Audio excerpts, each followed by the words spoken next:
So today's video, I'm going to show you a little bit on the inside what I've done. I have stripped out most of the interior, the bulkheads, the old teak wood that was in there.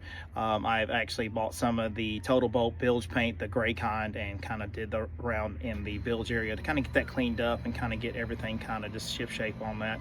I just put one coat on it. Seems to work so far, but I'll probably add another coat later on when I get time to do that. It's been perfect weather to do it. It's been kind of dry and kind of cool off, so it makes it easier to do. So if you do use the Totalboat bilge paint, it is very fumy. Be sure you're in a well ventilated area. It coats very well.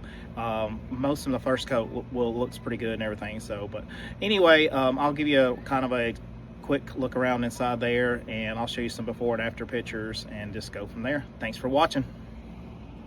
All right, real quick, here's what it looks like on the inside before I've done everything. Just had everything in there, and this is kind of like the sink below the companionway doors. I didn't like that idea, having the sink below your companionway when you try to come in there. So I tore all that out, made room for other things like the electrical plumbing to be rerouted and done away with. And this is what it looks like towards the front. Tore out the bulkheads, the cabinetry, and everything to get it ready for the next step.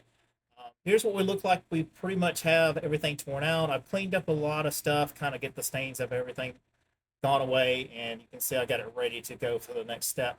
Here's what it looks like on the inside of the storage, kind of the bulkhead areas. I got that gray bilge paint that worked out really well. I like the gray because it's kind of a contrast between the white on the inside and the gray on the inside.